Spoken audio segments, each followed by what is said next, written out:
सुंदरनगर के राजा वीर प्रताप अपनी बेटी भानुप्रिया की जिद करने की आदतों से बहुत परेशान रहते थे। वो हमेशा किसी न किसी बात की जिद पकड़ लेती थी। बचपन तक तो ठीक था, पर अब भानुप्रिया विवाह लायक हो चुकी थी। लेकिन अब उसने ऐसी जिद पकड़ रखी थी जिसको पूरा करना बहुत ही मुश्किल था। महारानी, क्या हुआ? तुमने भानुप्रिया से दोबारा इस विषय में बात की? राजकुमारी अभी भी इसी जिद पर अड़ी हुई है कि जो कोई भी उसे विवाह के पश्चात चांद पर ले जाएगा, उसी से विवाह करेगी। अब ऐसा वर कहाँ ढूंढेंगे जो उसकी डोली को सबसे पहले चांद पर ले जाए।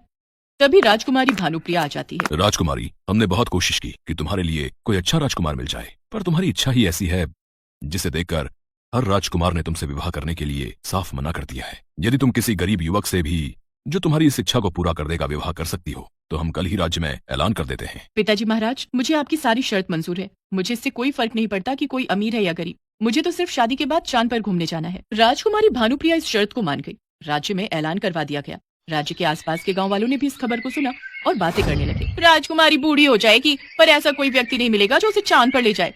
वही तो, पता नहीं महाराज को भी क्या सूझी जो राजकुमारी की जिद को मान लिया। चलो, हमें क्या लेना देना। ना जाने कौन सा नौजवान युवक राजकुमारी की इस इच्छा को पूरा करने वाला है। कुछ दिन ऐसे ही बीत जाते हैं। कोई भी युवक इस शर्त को मानने के लिए हामी नहीं भरता। वहीं पास के एक छोटे से गांव मदनपुर में सूरज नाम का एक गरीब लकड़हारा रहता था, जो लकड़ियां काट कर नगर में बेचा करता था। उसी से उसका परिवार चलता था। उसके परिवार में उसकी बूढ़ी माँ और पिता थे। एक दिन सूरज जंगल में लकड़ी काटने गया। जंगल में तेज बारिश के कारण सारे पेड़ भीग गए थे। तभी सूरज ने एक सूखे विशाल बड़े पेड़ को देखा और वो उस पेड़ को काटने लगा। तभी उस पेड़ से आवाज आई, रुको, तुम मुझे नहीं काट सकते। मैं इस जंगल में बहुत पुराना वृक्ष हूँ। अगर तुम मुझे काट दोगे तो इस पूरे जंगल में आग लग जाएगी और तुम भी उस आग में जल जाओगे। अगर यकीन नहीं तो मेरा एक पत्ता तोड़ कर देखो। सूरज पत्ता तोड़कर देखता है। सचमुच पत्ता जल जाता है। सूरज घबरा जाता है, पर उसका चेहरा उदास था। क्या हुआ?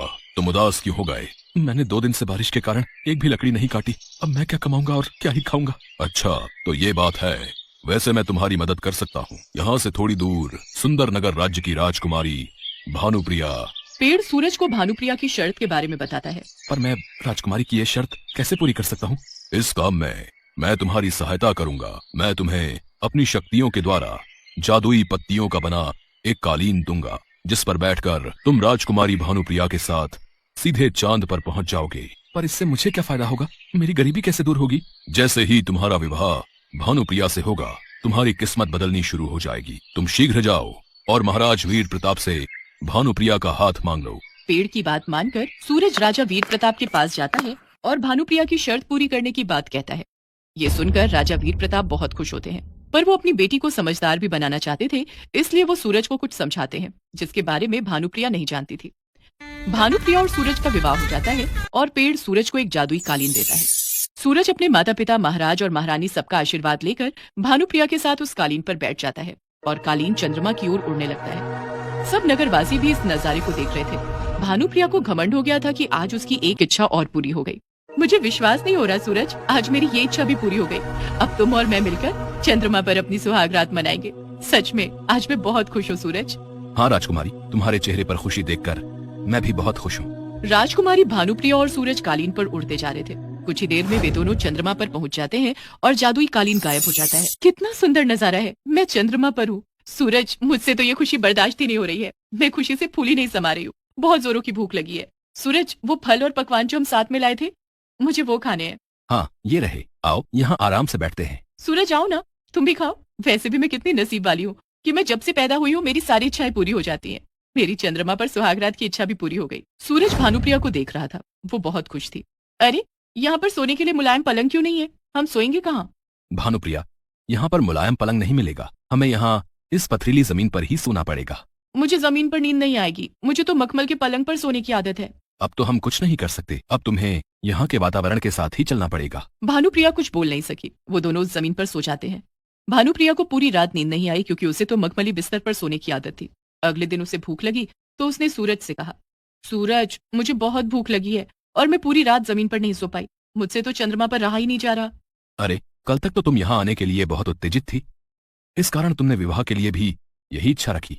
मैंने तो तुम्हारी इच्छा को पूरा किया, पर तुम्हारे चेहरे पर फिर भी खुशी नहीं है। चलो, हम थोड़ी देर चंद्रमा की धरती पर टहलते हैं। भानुप्रिया और सूरज चंद्रमा पर टहल रहे थे, पर वहां तो खाली जमीन के सिवा कुछ नहीं था। ऐसे ही 2 दिन उन्हें चंद्रमा पर रहते हो गए थे। 2 दिन तक जो खाना और पानी वो अपने साथ लाए थे वो खत्म हो चुका था।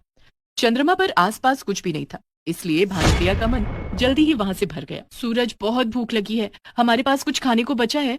नहीं भानुप्रिया, अब तो खाना और पानी सब कुछ खत्म हो चुका है। यहाँ तो आसपास कुछ भी नहीं दिखाई देता, खाली जमीन ही जमीन है।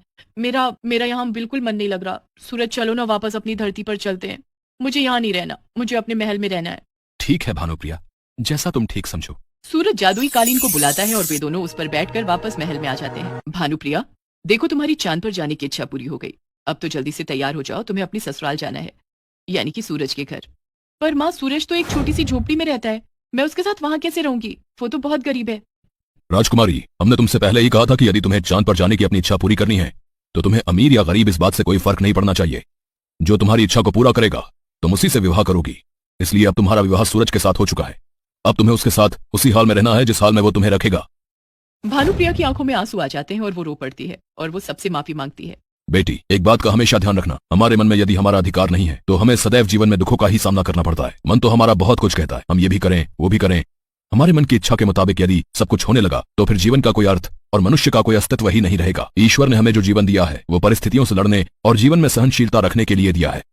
हमें जितना है, जैसा है, उसमें ही संतुष्टि रखनी चाहिए। तरह तरह की इच्छाएं मनुष्य के मन को चंचल बनाती हैं बेटी, और मनुष्य कठिनाइयों में फंस जाता है। मनुष्य को अपने जीवन को हर परिस्थिति में जीने के काबिल बनाना चाहिए। मैंने ही सूरज से कहा था कि वो तुम्हें ना बताए, पर मैंने एक पिता होने के नाते तुम्हारे और सूरज के रहने के लिए एक अलग महल की व्यवस्था पहले ही कर दी है, जहां पर सूरज के माता पिता रह रहे हैं। अब तुम खुशी खुशी विदा होकर अपने पति के महल में जाओ। मैं वादा करती हूँ पिताश्री, माताश्री, मैं जीवन में कभी भी व्यर्थ इच्छा नहीं रखूंगी। इसके पश्चात राजा वीर प्रताप और महारानी अपनी पुत्री भानुप्रिया को सूरज के साथ विदा करते हैं। सूरज भानुप्रिया के साथ उस पेड़ को धन्यवाद कहने जाता है। पेड़ सूरज और भानुप्रिया को आशीर्वाद देता है। उस दिन से भानुप्रिया अपने पति सूरज और सास ससुर के साथ खुशी खुशी जीवन व्यतीत करने लगी।